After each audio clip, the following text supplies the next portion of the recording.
morning. I am Renu Sharma, Assistant Professor, EC Department. Today I am going to start with the next part of Unit 5. Now, the topic of today's lecture we will be seeing QAM, Quadrature Amplitude Modulation, and before that we will study about digital data, how we are going to modulate the digital data. So, basically what is digital? Digital means the information is in the form of zeros and 1, and these zeros and 1 are not directly transmitted over the channel. First we have to convert it into electrical signal using this line coding. So, this is a kind of unipolar NRZ. Why unipolar? Because we are considering only positive side of the voltage. We can either consider positive V, or also we can consider minus V also. So, that is the case, only the positive side of the voltage is considered, and then it is unipolar NRZ. Unipolar means single pole, single amplitude, and NRZ means not returning to 0, means for the full bit duration we are transmitting what we are transmitting at the beginning of the bit transmission. Like for this whole bit duration, plus A will be transmitted, for 0 we are transmitting 0 bit. So, that is the one type of line coding in which this digital information is to be converted into the line coding. Now, next is this is an ASK, that is amplitude shift keying. It is also known as OOK, that is on off keying, where for transmitting bit 1 we have to transmit some voltage, and for transmitting 0 we are transmitting 0 volt. So, process of converting the digital data or a low pass analog signal to a band pass analog signal. So, that is a case for modulation. Why we need modulation? Because we want to transmit the original signal over a longer distance. So, we have to increase its frequency so that it can travel over a longer distance with having minimum noise. Now, this is again an waveform which is showing this is an original signal, or you can see that its amplitude variation is quite less. Also, it is having a very less frequency. Now, after modulation the signal will become somewhat like this, and you can see the frequency is quite high as compared to the original signal, and this signal can travel over a longer distance. Now, D2a modulation, the process of changing one of the characteristics of an analog signal based on the information in a digital signal. So, digital signal means this is known as the digital signal. So, depending on the information that whether 1 is to be transmitted or 0 is transmitted, we have to change the either the amplitude, phase or frequency of the carrier signal, so that corresponding modulation will take place. Like amplitude shift keying is there, frequency shift keying or phase shift keying. So, sine wave is defined by 3 characteristics, that is amplitude, phase and frequency, and digital data that is binary 0 and 1 can be represented by varying any of the 3 values. So, that is the case that this is the concept behind digital modulation. Now, types of modulation, that is D2a, different types of modulations are there. Like first one is this is the amplitude shift keying, then this is frequency shift keying, this is phase shift keying. So, when we combine this phase shift keying and amplitude shift keying together, we will have this QAM, so quadrature amplitude modulation. So, that is another kind of modulation technique that is based on in phase and quadrature phase channel. Means 2 channels are considered. In case of in phase channel, we have to modulate the incoming signal with the signal which is generated by the local oscillator, and in case of quadrature phase channel, we have to modulate the incoming signal with the 90-degree phase shifted version of the locally generated carrier signal. So, that is how we can generate this QAM signal. Now, this is the QAM introduction. So, QAM is quadrature amplitude modulation, is a form of modulation which is widely used for modulating data signals onto a carrier used for radio communication, and also it is widely used because it offers advantages over other forms of data modulation like PSK, and although it may have some forms of data modulation operate alongside each other also. QAM is a combination of ASK and as you can see from here, ASK and PSK. So whatever disadvantages are there in case of ASK or PSK, that will be taken care in case of QAM. So that will be removed by considering this QAM. So it is widely used because it offers advantages over PSK. QAM is a signal in which two carrier shifted in phase by 90 degrees are modulated, and the resultant output consists of both amplitude and phase variations. So that's why we are considering both concepts of amplitude and phase variation.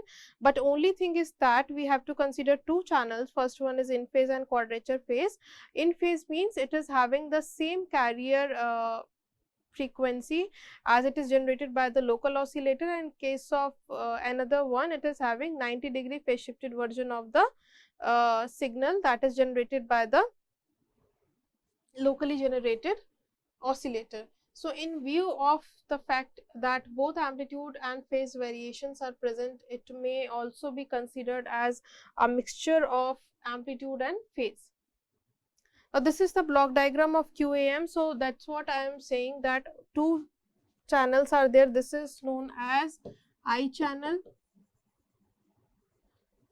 this is known as Q channel. So as you can see that this is the simple digits of data. It will be passed through a converter where let's say there are 8 bits, 10 10 11 00.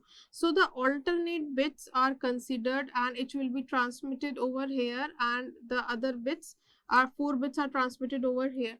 So the 4 bits which is generated alternatively, so that will be modulated by using this oscillator. So there the signal will be cos omega ct and here it will be sin omega ct. Now these two are added together to make up a QAM signal, that is quadrature amplitude modulation.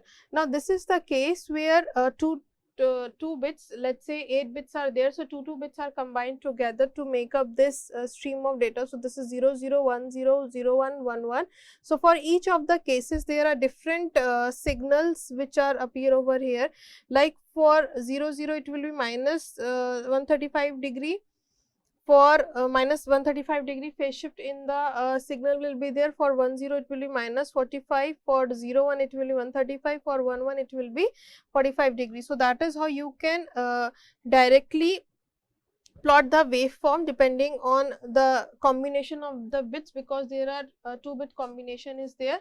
So let's say here 00 01 10 11. So this will be minus 3 pi by 4, this is minus pi by 4, this will be pi by 4 and this will be 3 pi by 4. So that is what we have considered and we have drawn this waveform. Now QAM applications, so it is in many radio communications and data delivery applications it is used. However, some specific variants of QAM are used in some specific application and standards. For domestic broadcast applications, for example 64 QAM or 256 QAM. So this is exactly what 2 to the power 8 will be there, means 2 to the power n we have to consider, and n will vary from 1 2 3 and so on. So that is how you can decide the QAM, number of points in a QAM. So it is basically MAD QAM is there where number of points are there. So these are often used in digital cable television and cable modem applications. In the UK 16 QAM and 64 QAM are currently used for digital terrestrial television using digital video broadcasting. And in US 64 QAM and 256 QAM are used. So that is how you can decide depending on the area, different M value will be considered for QAM. So in addition to this, variants of QAM are also used for many wireless and cellular technology applications.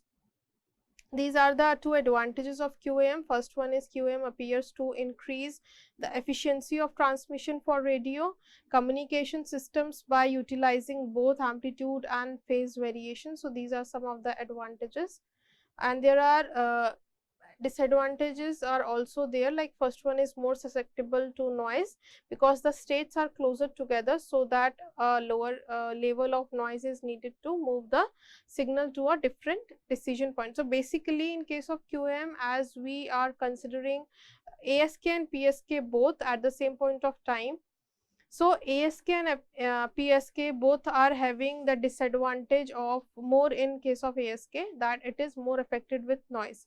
Why? Because we are varying the amplitude only, we are not changing the phase of frequency of the signal. So, that is why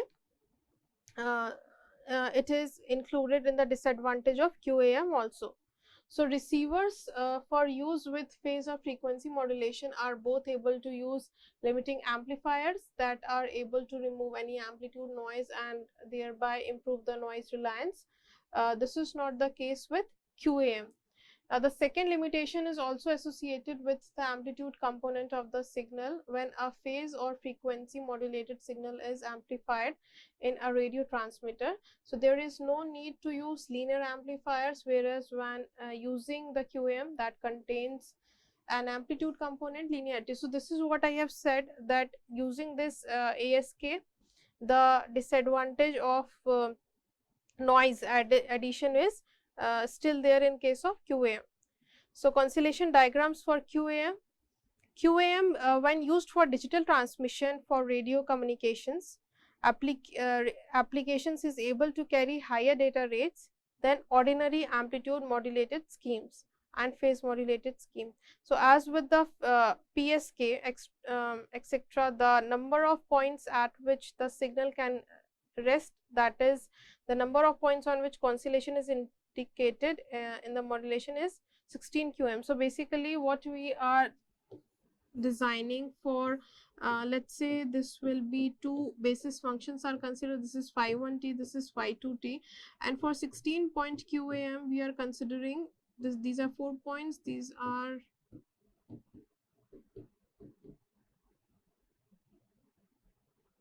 16 points are there. So, you can see that on whole we are just, when we are going to connect these points, these are nothing, these are just we are combining the,